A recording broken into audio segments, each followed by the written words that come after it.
जब मैं पैदा हुई तो सबने खुशी का इजहार नहीं किया। माँ कहती थी कि वो रो पड़ी थी।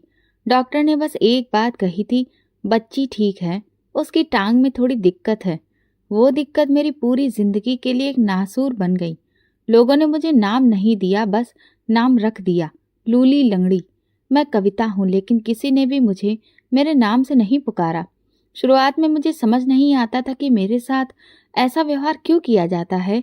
जब भी बच्चों के साथ खेलना चाहती, हंसना चाहती और गली में पहुंचती तो उनकी नजरों का रुख बदल जाता। बच्चों की आंखों में हैरानी नहीं, एक अजीब सी हकराहट थी।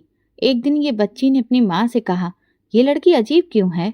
और उसकी माँ ने बड़े आराम से कहा, ये लंगड़ी है ना बेटा। मेरे 3 भाई थे और मैं इकलौती बहन, लेकिन कभी किसी ने मेरे दिल की बात नहीं सुनी। घर में मेरा मजाक बनाया जाता, जैसे मेरा वजूद ही शर्मिंदगी हो। बड़े भाई कभी भी नाम लेकर नहीं बुलाते, हमेशा आवाज देते, अरे लंगड़ी पानी ला, लंगड़ी चाय बना। कभी कभी सोचती, क्या उनके दिल में मेरे लिए प्यार है? शायद था भी, लेकिन वो उसे जाहिर करने का तरीका भूल गए थे। माँ की गोद में तो मैं सहारा लिया करती थी, लेकिन कभी कभार गुस्से में वो भी मुझसे वही बातें सुना देती थी। लूली लंगड़ी बात सुन ले, तू बात क्यों नहीं मानती? मैं अंदर से टूट जाती, लेकिन माँ भी मजबूर थी। शायद वो अपने अंदर का गुस्सा, अपनी बेबसी मेरे वजूद पर निकाल देती थी।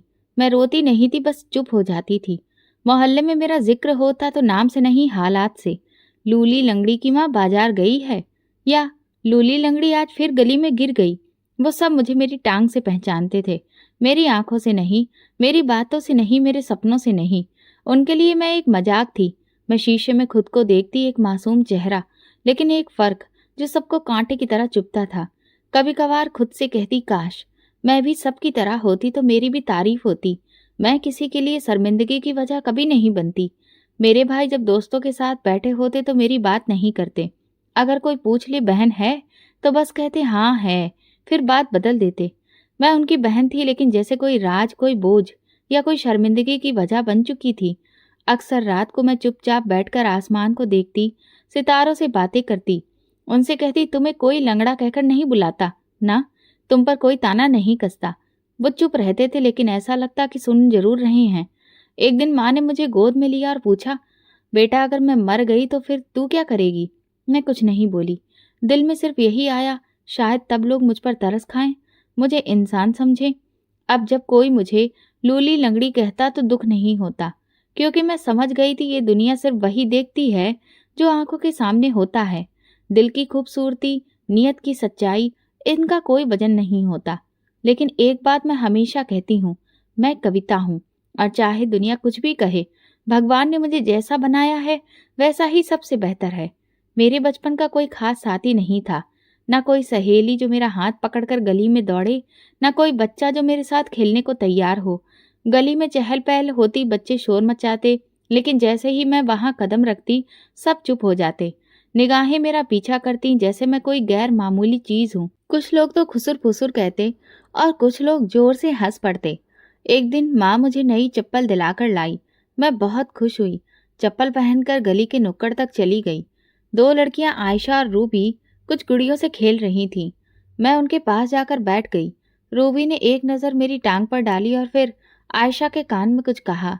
दोनों हंसने लगीं। तुम्हारी भी गुड़िया है? रूबी ने पूछा। अरे इसकी तो गुड़िया भी लंगड़ी होगी। मैं वहां से उठकर तेजी से वापस घर आ गई। माँ ने पूछा, क्या हुआ बेटा? मैंने कहा, कुछ नहीं, लेकिन मैं समझ गई थी ये कोई पहला मौका नहीं था। ऐसे बहुत सारे लम्हे थे, किस किस को मैं गिनवाती। सर्दियों की एक शाम याद है, सब बच्चे पतंग उड़ा रहे थे। मैं छत पर चली आई, हाथ में सिर्फ एक डोर थी, बस देखने का शौक था। नीचे से आवाज आई, अरे लंगड़ी ऊपर क्या कर रही है? अगर कहीं गिर गई तो इल्जाम हम पर ही ना आ जाए। मेरा हाथ वहीं रुक गया, डोर छूट गई। दिल ने कहा, वापस चली जाओ, तुम्हारे यहाँ कोई नहीं। मोहल्ले में एक शादी थी, सब बच्चे नाच गाने की रिहर्सल में व्यस्त थे। मैंने माँ से कहा, मुझे भी जाना है। माँ ने मुझे तैयार किया, मेरे दुपट्टे में सितारे लगाए, कानों में छोटे झुमके पहनाए। जब मैं वहां पहुंची, सबने नजर फेर ली, कोई एक बच्चा भी मुझसे नहीं बोला। फिर किसी ने कहा, आज हमें लंगड़ी के साथ नाचना है। मैं एक तरफ खड़ी रही, थोड़ा सा हिली तो सबकी हंसी निकल गई। एक बच्चा बोला, ये नाचेगी, इसकी तो कमर भी बराबर नहीं पड़ती। उस दिन मैं सिर्फ 2 मिनट बाहर रुकी, फिर वापस आ गई। माँ मेरे पीछे आई। घर आकर उन्होंने अपना दुपट्टा आंखों पर रख लिया और बस इतना बोला, हे भगवान, मेरी बेटी को वो इज्जत दो जो लोग उसे जीने से पहले छीन लेते हैं। ऐसा ही एक और दिन गर्मियों की छुट्टियों में बच्चों ने क्रिकेट मैच रखा। मैं दरवाजे के पीछे खड़ी सब देख रही थी। जैसे ही आगे बढ़ी, एक बच्ची ने अपना बैट फेंक कर कहा, अगर ये खेलेगी तो मैं नहीं खेलूंगी। मैं वापस चली आई। कभी कभी सोचती, क्या मेरा जुर्म ये है कि मैं थोड़ा अलग हूँ? फिर खुद को जवाब देती, शायद हाँ, मैं सबके लिए तमाशा थी। जहां जाती नजरों से घूरा जाता, कोई हमदर्दी से देखता, कोई नफरत से, लेकिन नजर डाली जरूर जाती थी। ये सब किसी शारीरिक फर्क की वजह से नहीं हो रहा था, ये तो लोगों की सोच का आईना था। और ये सोच मेरे बचपन की दीवारों पर जख्म की तरह कुरेदी जा रही थी। घर की दीवारों से निकलने की पहली उम्मीद थी स्कूल। माँ ने बड़ी प्रार्थनाओं के साथ मेरा एडमिशन करवाया। कहा यहाँ से तो कुछ सीखेगी, शायद वक्त के साथ लोग समझ जाएं। मुझे भी लगा शायद स्कूल में सब अलग होगा, शायद वहां बच्चे मेरे जैसे हों, या शायद उनकी सोच बड़ी हो। पहला दिन था। माँ ने मेरी कॉपियों पर नाम लिखा, बस्ते में चॉकलेट रखी और मुझे स्कूल के गेट तक छोड़ने आई। उनकी आंखों में एक अजीब सा डर और उम्मीद दोनों थे। मैं गेट के अंदर गई तो एक लड़की ने जोर से कहा, ये लड़की क्यों आई है? दूसरे ने धीरे से बोला, इसकी एक टांग छोटी है। पहली क्लास में टीचर ने मुझे सबके सामने खड़ा किया और बोली, ये है कविता, हमारी नई स्टूडेंट। एक लड़का जोर से बोला, मैडम ये तो चल भी नहीं सकती। पूरी क्लास हंसने लगी। टीचर ने कहा, चुप करो, लेकिन उनकी आंखों में भी हैरत थी। शायद वो भी सोच रही थी, ये लड़की यहाँ करने क्या आई है। पहले हफ्ते में ही समझ आ गया, यहाँ भी कुछ भी अलग नहीं है। जहाँ भी जाती हंसी पीछे पीछे चलती थी। टिफिन खोलती तो कोई कहता, ये क्या खाती है, इसे तो दवा खानी चाहिए। एक दिन तो हद ही हो गई। लंच के बाद मैं पानी पीने जा रही थी, जब किसी ने मेरी कुर्सी पीछे खींच ली और मैं गिर गई। पूरी क्लास हंसी से गूंज उठी। एक लड़की बोली, देखो, जमीन भी इसे झेल नहीं पा रही। टीचर आई, उन्होंने सबको डांटा, मगर सिर्फ दिखावे के लिए। बाद में उन्होंने मुझे पास बुलाया और कहा, बेटा आप आराम से बैठा करो, जल्दबाजी ना किया करो। मैं कुछ नहीं बोली। वो भी मुझे हमदर्दी नहीं बल्कि बेचैनी से बात कर रही थी, जैसे मैं उनकी क्लास की कोई रुकावट हूँ। एक दिन अंग्रेजी की क्लास में टीचर ने सबको बारी बारी खड़ा करके पोयम सुनाने को कहा। जब मेरी बारी आई तो एक लड़की जोर से बोली, सर ये तो बोलते हुए भी लंगड़ा जाएगी। मेरी आवाज़ धीमी हो गई, लेकिन मैंने पूरी पोयम सुनाई। टीचर ने मेरी तारीफ की। एक बार मैथ की क्लास में एक सवाल समझ में नहीं आया तो मैंने सर से पूछा। उन्होंने कहा, तुम्हें तो आसान सवाल भी मुश्किल लगते हैं, बैठ जाओ। वो सिर्फ मेरी खामोशी का फायदा उठा रहे थे। माँ हर रोज मुझसे पूछती, स्कूल कैसा चल रहा है? मैं मुस्कुराकर कहती, अच्छा, लेकिन दिल में सच छुपा कर रखती थी। वो पहले ही इतनी परेशान थी और मैं उनकी परेशानी और नहीं बढ़ाना चाहती थी। एक दिन बारिश हो रही थी, सब बच्चे लॉन में भीगने गए। मैं भी गई। जमीन पर चलने की कोशिश कर रही थी कि पीछे से एक लड़का बोला, लंगड़ी का नाच तो देखो। सबने तालियां बजा दी। मैं वहीं रुक गई। दिल में आया कि भाग जाऊं, लेकिन मेरे पांव जैसे जमीन से चिपक गए थे। उसी दिन वापसी पर माँ ने मेरे चेहरे का रंग देखा और शायद पहली बार पूछा, सच बताओ, क्या होता है वहां पर? मेरी आंखें झुक गईं। रात को मैं देर तक चुप रही। अगले दिन उन्होंने फैसला कर लिया कि स्कूल के प्रिंसिपल से मिलेंगी। उन्होंने जाकर शिकायत की, लेकिन उनका जवाब था, हम कोशिश करते हैं कि सब बराबर हो, लेकिन बच्चों को तो आप समझा नहीं सकते। माँ बाहर आ गईं और स्कूल छोड़ने का फैसला कर लिया। मैंने ध्यान से माँ को देखा। वो बोली, अब तुम घर पर ही रहोगी, ये स्कूल तुम्हारे लिए नहीं है। मेरी आवाज़ में एक चीख दबी थी जो बाहर नहीं आई, सिर्फ एक आह निकली। उसके बाद दिन एक जैसे होने लगे। न बस्ता, न यूनिफॉर्म, न सुबह की दौड़। मैं सुबह माँ के साथ चूल्हे के पास बैठ जाती और दिन गिन गिन कर गुजारती। कभी किचन में बर्तन धोती, कभी पुरानी किताबें पलटती, लेकिन दिल अंदर से खाली होता जा रहा था। मैंने बोलना छोड़ दिया था। दिन गुजरने लगे थे, लेकिन वक्त जैसे मेरे लिए ठहर गया था। मैं छत पर बैठकर आसमान को देखती और सोचती, क्या मेरी दुनिया यही है? सिर्फ ये घर की दीवारें, ये खामोशी।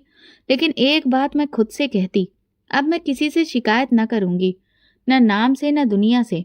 अगर किसी को कुछ बदलना है तो वो मैं खुद ही हूँ।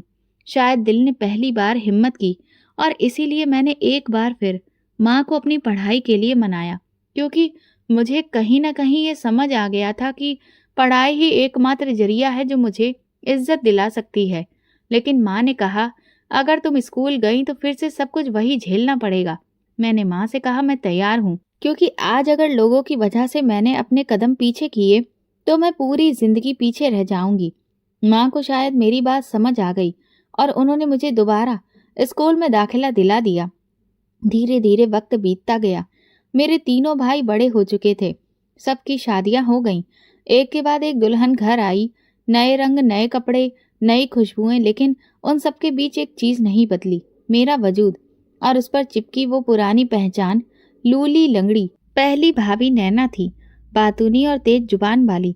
दूसरी नंबर की रेखा, नरम स्वभाव की लेकिन दो चेहरे वाली। और तीसरी सबसे छोटी शिवानी, जिसे अपनी हर बात पर जोर से हंसना आता था। वो तीनों मिलकर अक्सर बातें करती और जब मैं पास से गुजरती तो चुप हो जाती। एक दिन जब रेखा भाभी किचन में थी, मैंने आटा गूंथ कर पास में रखा तो उन्होंने मुस्कुराकर कहा, "क्या बात है लूली, आज तो काम भी सीधा कर लिया।" शिवानी तुरंत बोली, "बस इतना सीख गई है, अब आएगा कोई राजा और ब्याह कर ले जाएगा।" नैना हंस पड़ी, "राजा नहीं बहन, अगर कोई अंधा हो तभी बात बन पाएगी, वरना कौन इस लंगड़ी को अपने घर लेकर जाएगा?" मेरी आंखों में खून के आंसू उतर आए, लेकिन मैं कुछ बोल ना पाई और वापस कमरे में चली गई। मेरे लिए कोई जगह अपनी नहीं रही थी। भाभीियों के आने से मेरा कमरा भी छिन गया। उनका कहना था कि मुझे कमरे में रहने की जरूरत ही क्या है, मैं तो आंगन या छत पर कहीं भी रह सकती हूँ। इन सब लोगों के बीच में सिर्फ माँ ही मेरी ढाल थी, लेकिन वो भी थक चुकी थी, क्योंकि वो जानती थी कि हर बात पर बोलना मतलब झगड़े को बढ़ावा देना है। अक्सर वो कहती, "बेटा, सब बर्दाश्त करो, ये घर है, यहाँ तो उनकी ही चलेगी।" मैं भी सर हिला देती। अगर कभी कोई मेहमान आ जाता तो नैना मुझे किचन में रोक लेती, "तो उनके सामने मत जाना, लोग सवाल करते हैं।" रेखा अक्सर मेरे बारे में कुछ कहती और जोड़ती, "हाँ, एक बहन और है, थोड़ी कमज़ोर है।" एक दिन मैंने माँ से कहा, "मैं बैंक की तैयारी करना चाहती हूँ और इसके लिए कोचिंग जाना चाहती हूँ। शायद उससे कुछ मैं बन जाऊं और कम से कम व्यस्त तो रहूं।" माँ सुनकर खुश हुई, लेकिन नैना बोली, "तेरे बस का है रोज रोज इतनी दूर चलकर जाना? और फिर इतने पैसे कहाँ से आएंगे?" तभी रेखा भाभी बोली, "अब तक जो सुनते आ रहे थे वो क्या कम थे जो और नए लोगों के ताने सुनवाओगी?" तीसरी भाभी कहने लगी, "अरे करने दो, कम से कम इसका वक्त तो कटेगा।" लेकिन उनकी आवाज में भी तंज था। घर के सारे काम मेरी ही जिम्मेदारी पर थे। भाभियां बस अपने आप में व्यस्त रहती। माँ भी अब कुछ कहने की हिम्मत नहीं रखती थी। एक दिन माँ बीमार हो गई। 2 दिन तक बुखार रहा। मैंने उन्हें दवाइयाँ दी, सेवा की, पानी गर्म किया, खिचड़ी बनाई, लेकिन इस सब का श्रेय भी भाभियां ही बटोरती रहीं। दूसरों के सामने यही कहती, "माँ तो हमारे दम पर ही चल रही हैं, वरना कब की जा चुकी होती।" ये सुनकर मैं सिर्फ खामोश हो जाती। कभी कभी मन करता था कि भाभियों के बीच बैठूं, बातें करूं, हंसूं, लेकिन मैं जानती थी कि अगर उनके पास गई तो फिर से मेरा ही मजाक बनाया जाएगा। और अगर कभी मैं खुद के लिए थोड़ा समय निकालने की कोशिश करती तो मुझे कोई न कोई काम सौंप दिया जाता। कभी चूल्हा जलाने को, कभी कपड़े समेटने को, तो कभी बाजार से सामान लाने को। सब कुछ ऐसा लगता था जैसे मेरा वजूद इस घर में सिर्फ काम करने के लिए है। मैं हर रोज भगवान से प्रार्थना करती, "अगर ये इम्तिहान है तो मुझे सब्र देना।" कुछ दिनों तक मैंने सिलाई का काम किया और उससे जो भी पैसे जमा हुए वो अपनी कोचिंग की फीस में लगा दिए। और फिर मैंने बैंक की तैयारी शुरू कर दी। एक दिन माँ ने मेरे हाथ में एक पर्ची पकड़ा दी और कहा, "नुक्कड़ वाली दुकान से ये सारी चीजें ले आओ।" मैंने दुपट्टा ठीक किया, पर्ची मुट्ठी में दबाई और गली में निकल पड़ी। सामने से 4 लड़कियां आ रही थीं। मैंने उनकी ओर न देखा, बस नजरें नीचे करके निकल गई। वे कहने लगी, "देखो तो, ये लूली लंगड़ी अब हमारी बराबरी करने चली है। सोचती है कि बैंक की तैयारी कर रही है तो कुछ बन जाएगी। खुद से तो चला नहीं जाता, बैंक में क्या काम करेगी, खाक, सब काम खराब करेगी।" एक और लड़की बोली, "अरे सोचो इसका पति कैसा होगा, इसे देखेगा तो भाग जाएगा। कौन अपनाएगा ऐसी लड़की को?" उनके शब्द सीधे मेरे दिल में चुभ गए। एक पल को ऐसा लगा जैसे मेरे पैरों का दर्द और बढ़ गया हो। पर्ची पसीने से गीली हो चुकी थी। मैंने उनकी तरफ नहीं देखा, लेकिन कान हर शब्द सुन रहे थे। मैं जल्दी से दुकान पर पहुंची। दुकानदार ने मेरी तरफ देखा और बिना कोई लिहाज किए बोला, हाँ भाई लूली लंगड़ी, क्या चाहिए? ये नाम अब मेरी असली पहचान बन चुका था। मुझे गुस्सा बहुत आया, लेकिन मैं कुछ नहीं बोली। मैंने पर्ची उसके हाथ में दे दी। पीछे 2 लड़के खड़े थे। उनकी हंसी की आवाज सुनाई दी।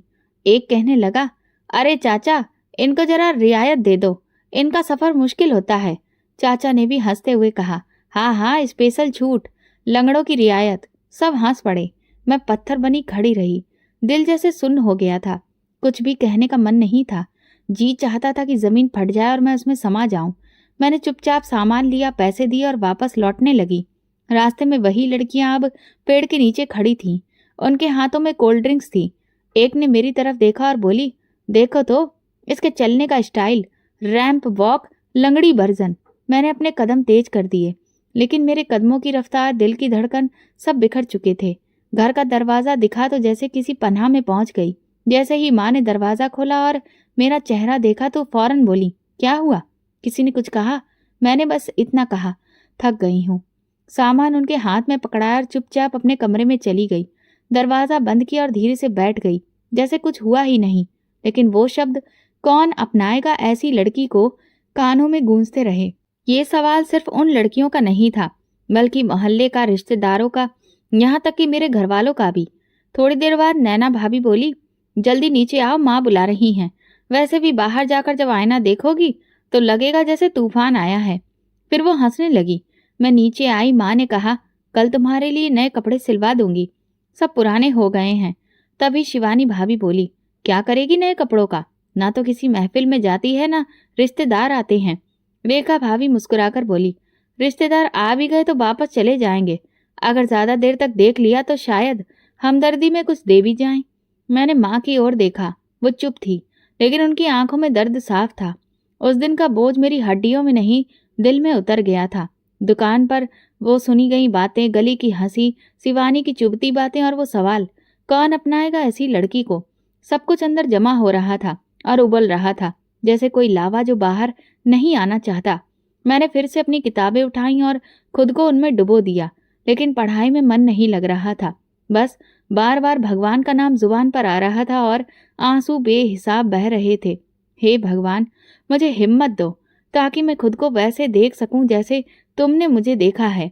इन लोगों की नज़र में भी मेरी कदर हो।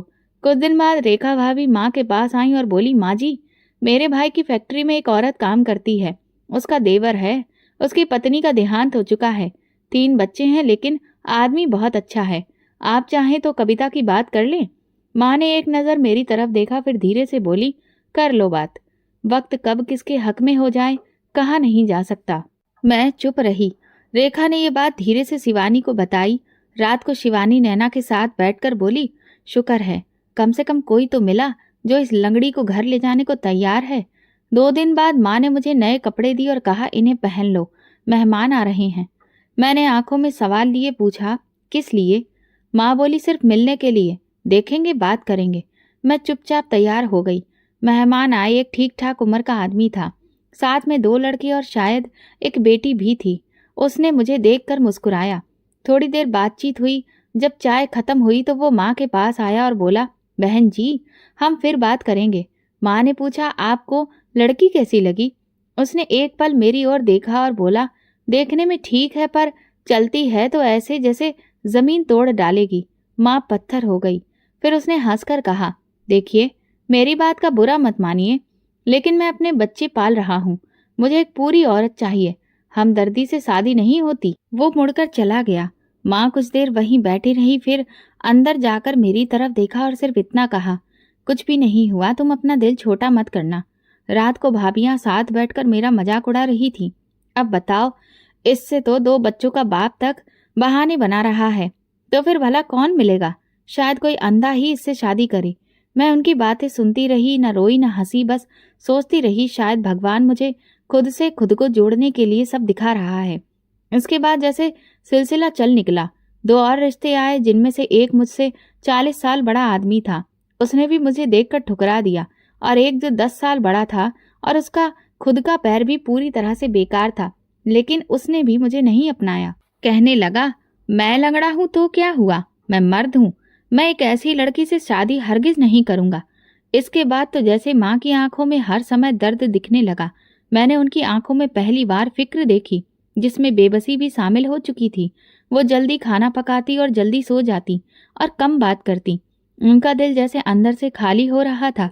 एक शाम जब मैं आंगन में बर्तन धो रही थी, माँ छत से नीचे आई और सीधा नैना के कमरे में गई। दरवाजा बंद हुआ, आवाज सुनाई दी, बेटा तुम ही कुछ करो। अपने पतियों से कहो कि वो कविता के लिए कुछ करें, उसके रिश्ते के लिए, और भी कहीं बात चलवाएं। नैना ने कहा, माँ देखिए, हमने कई बार कहा लेकिन अब वो भी शर्मिंदा हो चुके हैं। क्या हर बार अपनी बेइज्जती करेंगे? माँ चुप हो गई।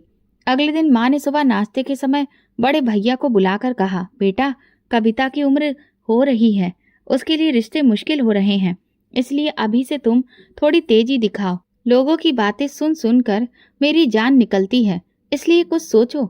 भाई ने अखबार एक तरफ रखा और साफ शब्दों में कहा, अब हमें तो माफ कर दो माँ, हमने बहुत कोशिश कर ली, कोई भी ऐसे रिश्ते को अपनाना ही नहीं चाहता और हम बार बार लोगों के आगे भीख नहीं मांग सकते। ये कहकर भाई वहां से उठकर चला गया और माँ अपने आंसू छुपाते हुए फूट फूट कर रोने लगी। मुझसे ये सब देखा नहीं जा रहा था, लेकिन समझ नहीं आता था कि मेरे जीवन में आखिर लिखा क्या है। सवाल तो मेरे मन में भी थे कि क्या सच में कोई भी मेरा हाथ नहीं थामेगा, कोई ऐसा नहीं होगा जो मुझे सच्चे दिल से प्यार करेगा, अपनाएगा। लेकिन उससे बड़ा सवाल ये था कि क्या कभी मेरी कोई पहचान बनेगी, कभी कोई मेरी भी तारीफ करेगा? क्या कभी ऐसा होगा कि लोग मुझे लूली लंगड़ी नहीं बल्कि कविता के नाम से पुकारेंगे? और क्या मेरी माँ कभी मुझ पर फक्र कर पाएगी? यही सब सोचकर मैंने एक बार फिर से खुद को पढ़ाई में झोंक दिया। बैंक में फॉर्म निकला तो मैं दिन रात पढ़ाई में लग गई। इस बीच भाभीियों ने भी मुझे परेशान करने में कोई कसर नहीं छोड़ी। मैं जब भी पढ़ने बैठती तो वो कोई न कोई नया काम निकालकर मुझे बता देती और खुद दिन भर बस सोशल मीडिया पर तस्वीरें पोस्ट करना, सहेलियों के साथ शॉपिंग करना और साथ में बैठकर गप्पे मारना, यही करती रहती थी। लेकिन मैंने हिम्मत नहीं हारी। मैं सोच चुकी थी कि मैं अपनी जिंदगी को एक नई दिशा देकर ही रहूंगी। और फिर आखिरकार वो दिन आया जिसका मुझे शायद सदियों से इंतजार था। रिजल्ट निकला और मेरा नाम शॉर्ट लिस्ट किए गए उम्मीदवारों में था। उसी दिन मेरी खुशी का कोई ठिकाना नहीं था। जब ये बात सबको पता चली तो किसी को भी यकीन नहीं आ रहा था कि मैं एक अपाहिज, जो जिंदगी भर दूसरों की नजरों में बस खुद को लाचार ही महसूस करती रही, आज वो अपने दम पर नौकरी पा गई। लेकिन ये सच था जिसे कोई झुटला नहीं सकता था। लोगों के चेहरों पर खुशी तो दिखती थी, लेकिन साफ पता चलता था कि वो सिर्फ झूठी थी। भाभीियों ने भी तुरंत ही ताना मारते हुए कहा, नौकरी लग जाने का मतलब ये तो नहीं है ना कि तुम्हारी पहचान बदल जाएगी, रहोगी तो तुम वही लूली लंगड़ी ही। नौकरी लगने से पर थोड़ी ना लग गए हैं। उन्होंने मेरा हौसला गिराने की कोशिश की, लेकिन फिर भी मैंने उनकी बात को ज्यादा दिल से नहीं लिया, क्योंकि भले ही ये मेरी छोटी सी शुरुआत थी, लेकिन कम से कम मेरे जीवन में कुछ तो बेहतर था। लेकिन हाँ, मेरी माँ मेरे लिए बहुत खुश थी। उन्होंने मेरा माथा चूमते हुए कहा, मेरी बच्ची, तुमने आज सच में बहुत बड़ा सुकून दिया है। अब बस भगवान से यही प्रार्थना है कि तुम्हारे जीवन में एक ऐसा जीवन साथी दे जो तुम्हारी कदर करे। माँ की इस बात को सुनकर मेरा चेहरा मुरझा गया, क्योंकि नौकरी पाना तो शायद फिर भी मेरे हाथ में था, क्योंकि उसके लिए मेहनत मुझे करनी थी। लेकिन एक अच्छा जीवन साथी जो मेरी कद्र करे, वो मेरे हाथ में नहीं है, और इसीलिए मुझे उसकी कोई उम्मीद भी नहीं थी। मैंने अपनी नौकरी ज्वाइन की और दिल लगाकर अपना काम करने लगी। बैंक दूर था, इसलिए हर रोज ट्रेन से सफर करना पड़ता था। शुरू में तो सब कुछ बहुत अच्छा लगा, लेकिन फिर धीरे धीरे वही चीजें झेलनी पड़ी जो अब तक मैं झेलती आ रही थी। वही लोगों की नजरें जो मुझे लाचार और बेबस समझती थी। उन्हें लगता था कि अगर मैं शारीरिक रूप से कमजोर हूं तो मानसिक रूप से भी कमजोर होंगी। ऐसे लोग मुझे अपने से कमतर समझते थे। इसी वजह से ना तो स्कूल कॉलेज में कोई दोस्त बना और ना ही यहाँ। लेकिन अब मैंने भी बिना दोस्तों के जीना सीख लिया था। किसी से कोई उम्मीद नहीं रखती थी कि कोई मेरे साथ बैठे, मुझसे हंसे बोले या मैं अपना गम किसी से बांट सकूं। फिर एक दिन जब घर पहुंची तो एक और रिश्ता सामने खड़ा था, लेकिन उसने भी मुझे ठुकरा दिया। उसने ना तो मेरी अच्छाई देखी, ना मेरी नौकरी, बस मेरी लाचारी। भाभीियों ने तुरंत कह दिया, देखा, अपनी नौकरी पर बहुत फक्र कर रही थी, लेकिन आज साबित हो गया कि तुम्हारी पहचान वही है जो पहले थी। नौकरी लगने से कोई फर्क नहीं पड़ता। मैं चुप हो गई। मुझे भी लगने लगा कि शायद वे सच कह रही हैं, लेकिन अब मेरे अंदर दुखों का पहाड़ जमा होता जा रहा था और मैं अपने गम को किसी से बांट भी नहीं पा रही थी। इस वजह से मैं अंदर ही अंदर मर रही थी। कुछ समझ नहीं आता था, क्योंकि माँ भी अब मेरी वजह से इतनी परेशान रहने लगी थी कि वो धीरे धीरे बीमार पड़ने लगी। मैं सिर्फ दवाइयों से उनका इलाज कर रही थी, लेकिन मुझे अच्छे से समझ आता था कि उनकी बीमारी की असली वजह मैं ही हूँ। एक दिन बैंक में एक एम्प्लॉय का बर्थडे था। शाम को पार्टी थी, लेकिन मुझे पार्टी में नहीं बुलाया गया। उस दिन मुझे ऐसा लगा जैसे मेरा इन सबसे थोड़ा अलग होना ही एक गुनाह है। न जाने क्या था, लेकिन उस दिन मन बहुत भारी हो गया। घर लौटते हुए मैं घर नहीं गई, बल्कि समंदर किनारे जाकर बैठ गई। मुझे पता था कि रात हो चुकी है, माँ परेशान हो रही होगी, लेकिन फिर भी मैं खुद ही उस ओर मुड़ गई जहाँ मीलों दूर तक सिर्फ अंधेरा, ठंडी हवा और सन्नाटा फैला था। बहुत देर तक मैं वहां बैठी रही और अपने आंसू बहाती रही। फिर अचानक लगा कि माँ बेचारी वैसे ही परेशान है और अब और परेशान हो रही होगी। ये सोचकर मैं उठी और रेत झाड़ने लगी कि तभी अचानक एक लड़की जो बुरी तरह लंगड़ा रही थी, जैसे तैसे हाँफती हुई दौड़ती हुई मेरे पास आई और मेरे पैरों पर गिर गई। मैंने उसे उठाया। उसके कपड़े जगह जगह से फटे थे, चेहरे और माथे से खून बह रहा था। वो रोते हुए मेरे सामने हाथ जोड़कर बोली, दीदी मुझे बचा लीजिए, वो लोग मुझे बेचने वाले हैं। ये सुनते ही मेरे पैरों तले जमीन खिसक गई।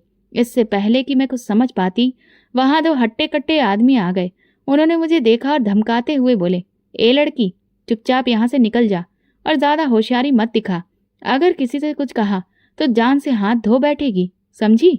ये कहते हुए उन्होंने उसके बालों से पकड़कर उस लड़की को घसीटना शुरू कर दिया। वो बेचारी उनसे छोड़ देने की भीख मांगती रही। वे हंसकर बोले, अरे क्या करेगी अच्छी जिंदगी का, वैसे भी तू तो लंगड़ी है, तेरे जैसे तो बिकने के ही लायक हैं, दुनिया पर बोझ हो, किसी काम की नहीं। तभी दूसरा आदमी बोला, क्या सोचती थी, लंगड़ी होकर हमसे कितनी दूर भाग पाएगी। और उन्होंने एक जोरदार थप्पड़ उसके गाल पर जड़ दिया। ये सब देखकर मेरे अंदर गजब का गुस्सा भर गया। मैं जोर से चिल्लाई, छोड़ दो उसे, वरना। मैं उन दोनों की तरफ बढ़ी। उन्होंने मेरा मजाक उड़ाते हुए कहा, अरे वाह, एक लंगड़ी दूसरी लंगड़ी को बचाएगी। और दोनों जोर से हंसने लगे। तभी एक बोला, चुपचाप चली जा, वरना तुझे भी बाकी लड़कियों के साथ बेच देंगे। उनकी ये बात सुनकर भी मुझे डर नहीं लगा, क्योंकि अब तक मैं लंगड़ी होने की वजह से लोगों की बातें बहुत सुन चुकी थी। लेकिन आज जब इस बच्ची के साथ वही होते देखा तो बर्दाश्त नहीं हुआ। मैं पीछे नहीं हटी। उनमें से एक मेरी तरफ गुस्से में बढ़ा। मैं थोड़ी डरी, क्योंकि वो बहुत ताकतवर था और मैं तो ठीक से दौड़ भी नहीं सकती थी। लेकिन आज कुछ भी हो, मुझे उस बच्ची को बचाना था। अचानक मेरी नज़र पास पड़ी लकड़ी की एक मोटी छड़ी पर गई। मैंने झट से उसे उठाया और उसके सिर पर दे मारा। वो लड़खड़ाया और नीचे गिर पड़ा। वहीं एक नाव उल्टी रखी थी, जिससे एक कील बाहर निकली हुई थी। वो कील उसकी आंख में लग गई और खून बहने लगा। वो दर्द से तड़पने लगा। ये देख उसका साथी मुझे मारने के लिए दौड़ा। मुझे कुछ समझ नहीं आया। मैंने झट से रेत उठाकर उसकी आंखों में फेंक दी। वो कुछ नहीं देख पाया। फिर मैंने पीछे से उसके सिर पर डंडे से 2 वार किए और वो भी जमीन पर गिर पड़ा। मैंने उस लड़की को पास बुलाया और कहा, डरने का वक्त नहीं है, अब हमें इन्हें सबक सिखाना होगा और पुलिस को सौंपना होगा। ये सुनकर वो लड़की भी थोड़ा संभली और मेरा साथ देने लगी। मैंने तुरंत अपने दुपट्टे को फाड़कर 2 टुकड़े किए और उनके हाथ और मुंह कसकर बांध दिए। तभी वो लड़की बोली, दीदी ये कुल 4 लोग हैं, 2 तो ये रहे और 2 बाकी की लड़कियों को कंटेनर में लेकर जा रहे हैं। उन्हें विदेश ले जाया जा रहा है। मैंने जब दूर देखा तो मुझे एक कंटेनर दिखाई दिया। पहले तो थोड़ी देर बैठकर मैं वहीं पर सांस ली। वे दोनों आदमी हल्की हल्की बेहोशी में जा चुके थे। मैं सोचने लगी कि थोड़ी देर और अगर ये नहीं पहुंचे तो इनके बाकी दोनों साथी इन्हें ढूंढते हुए यहाँ आएंगे। ये जरूरी नहीं था कि मैं उन दोनों को रोक पाऊं। मुझे कुछ भी करके पुलिस को बुलाना होगा और इन लोगों को पकड़वाना होगा।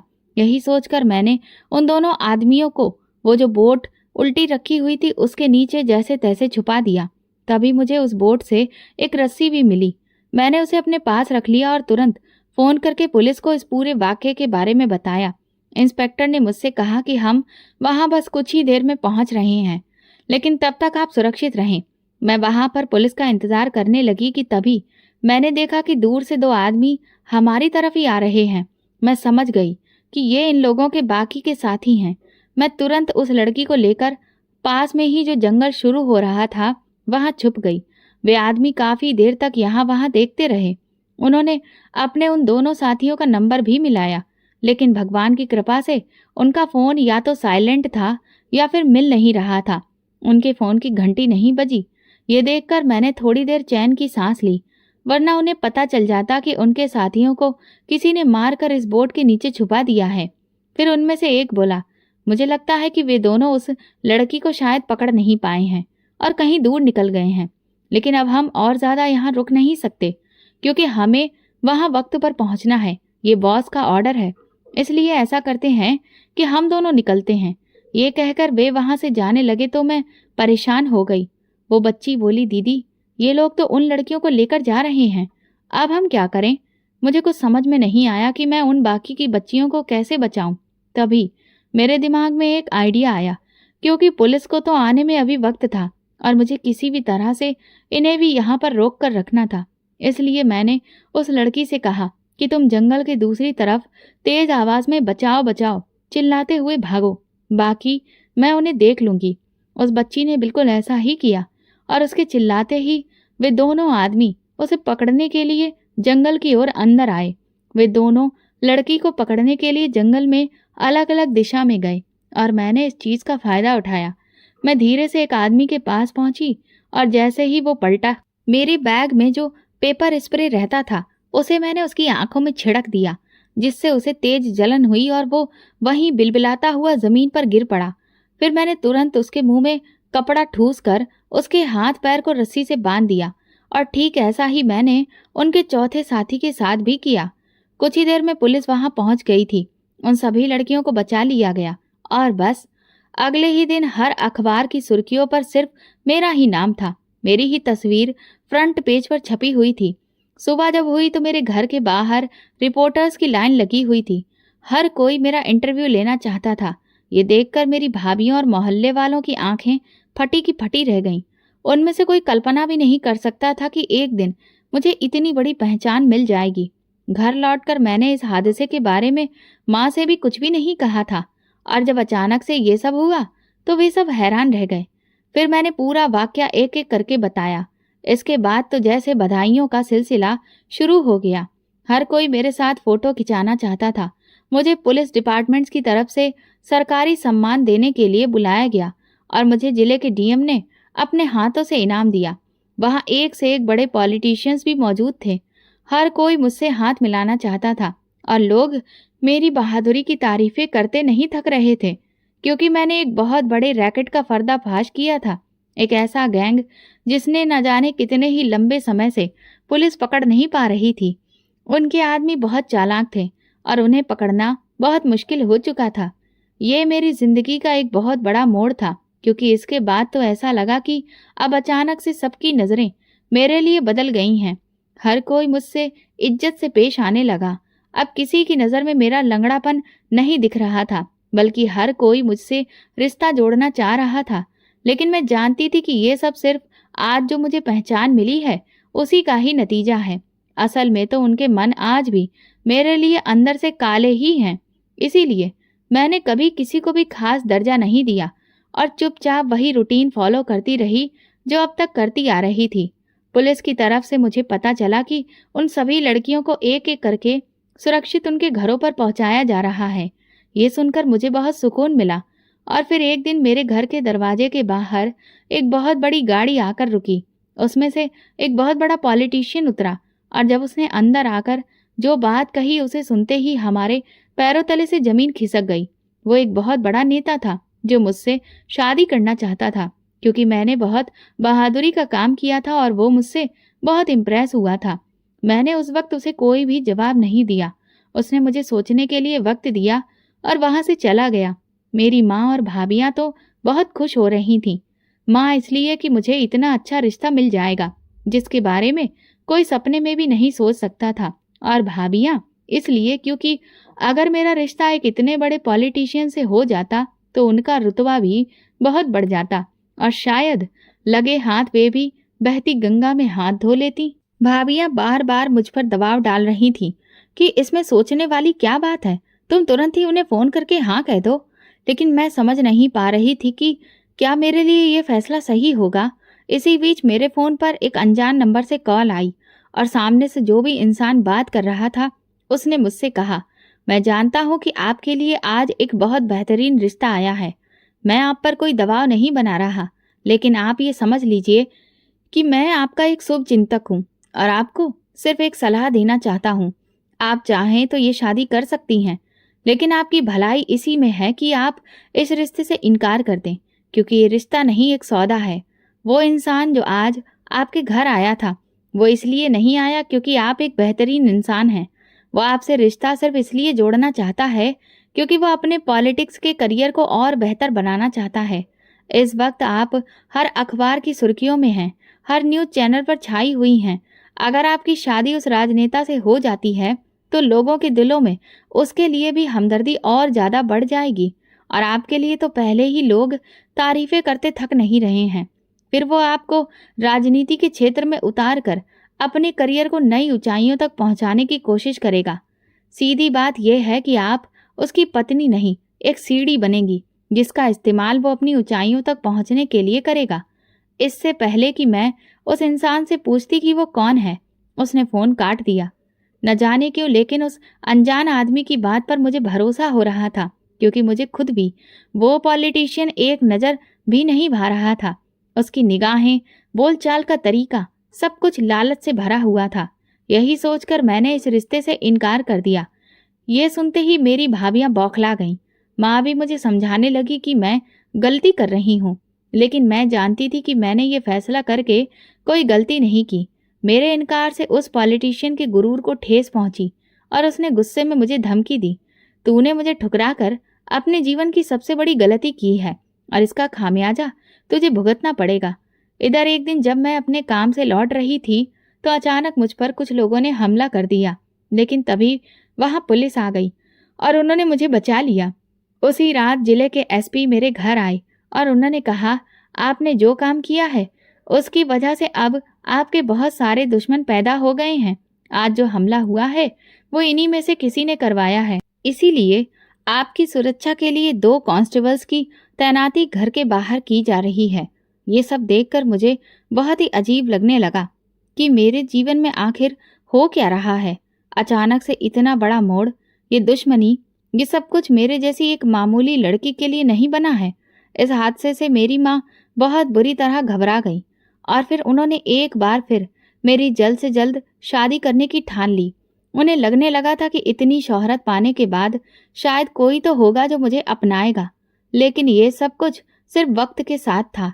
जब तक मैं सुर्खियों में रही तब तक लोग मुझसे रिश्ता जोड़ने के लिए मरे जा रहे थे, लेकिन जैसे ही मेरा नाम चर्चा से बाहर हुआ और ये खबर ठंडी पड़ी, वैसे ही लोगों का रवैया फिर से वही हो गया और एक बार फिर वही इनकार माँ को बार बार सुनना पड़ा।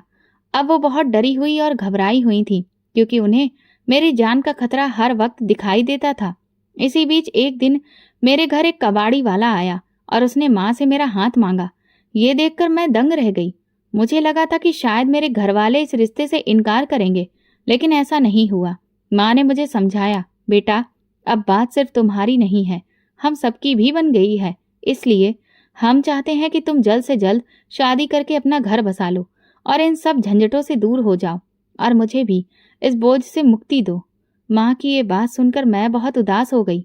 फिर मैंने भी इसे अपनी किस्मत समझकर अपना लिया और इस शादी के लिए हाँ कर दी।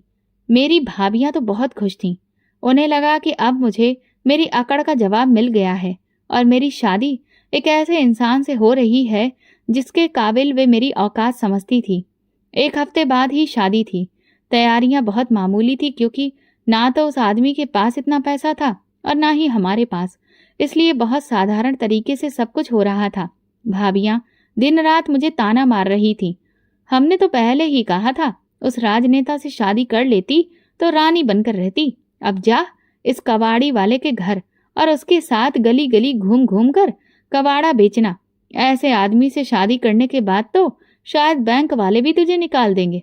एक भाभी ने हंसकर कहा, आखिर इस लंगड़ी ने कर ही लिया ना सब बर्बाद।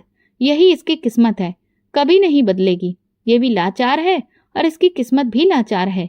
बेचारी इतनी मेहनत करके नौकरी पाई थी, सोच रही थी कि कोई राजकुमार आएगा और ब्याह कर ले जाएगा, लेकिन देखो मिला कौन, एक कबाड़ी। ये कहकर वो जोर जोर से हंसने लगी। मेरी आंखों में आंसू आ गए, लेकिन मैंने इसे भगवान का फैसला समझकर दिल से अपना लिया और सोच लिया था, जो भी हो जैसा भी हो, वो इंसान मेरा पति होगा और मैं पूरे मन से उसे अपनाऊंगी। अगले दिन शादी हो गई और मैं खामोशी से अपने पति के साथ विदा होकर गाड़ी में बैठकर आ गई। मुझे हैरत तो इस बात की हो रही थी कि उसने बेचारे ने मेरी खातिर न जाने कितनी मुश्किल से इस गाड़ी का किराया जुटाया होगा। तकरीबन कुछ घंटे का सफर तय करने के बाद हम एक चौड़ी सी रोड के अंदर दाखिल हुए। वहां पर जो आसपास का माहौल दिख रहा था वो मुझे हैरत में डाल रहा था। मैंने अपने पति से पूछा, आप यहाँ रहते हैं? वो सिर्फ मुस्कुराया और कोई जवाब नहीं दिया। और फिर हमारी गाड़ी एक बंगले के बाहर रुकी।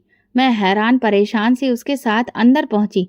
सफेद संगमरमर की जमीन, खूबसूरत रंग बिरंगे पर्दे, बड़े बड़े झूमर, हॉल में पड़ा हुआ सोफा, ये सब देखकर मुझे तो कुछ भी समझ में नहीं आ रहा था कि ये हो क्या रहा है। मैंने जैसे ही अपने पति को देखा तो वो एक बार फिर से मुस्कुराया। उसने मेरा हाथ पकड़कर मुझे सोफे पर बिठाया। वो जानता था कि इस वक्त मेरे मन में हजारों सवाल हैं। सबसे पहले उसने मुझे एक गिलास पानी दिया और मेरा हाथ पकड़कर बोला, तुम फिक्र मत करो, मैं अब तुम्हारे हर एक सवाल का जवाब दूंगा। ये कहते हुए उसने अपने चेहरे पर लगी हुई दाढ़ी मूंछों को निकाल दिया। ये देखकर तो मैं और भी ज्यादा दंग रह गई कि ये वो इंसान नहीं है जो अब तक हमारे सामने था। मैं उठकर खड़ी हो गई। मैंने कहा, आप कौन हैं और आपने इस तरह से मुझे और मेरे घर वालों को धोखा क्यों दिया? ये कहते ही अचानक न जाने क्यों मुझे ऐसा लगा कि जैसे इस इंसान को मैंने पहले भी कहीं देखा है, लेकिन कहाँ देखा है ये याद नहीं आ रहा था। तभी मेरा पति कहने लगा, याद करने की कोशिश कर रही हो ना कि मुझे कहाँ देखा है? मैंने हाँ में सिर हिलाया। उसने कहा, मैं इस जिले का एसपी अमन वर्मा हूँ।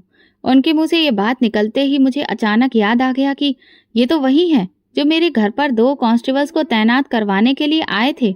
मैं हैरान होते हुए उनसे बोली, आप इतने बड़े अधिकारी और आपने मुझ जैसी एक मामूली लंगड़ी लड़की से शादी क्यों की?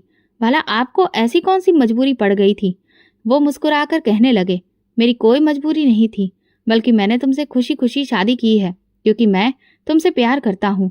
उनकी ये बात सुनकर तो मैं आंखें फाड़ फाड़ कर उन्हें देखने लगी।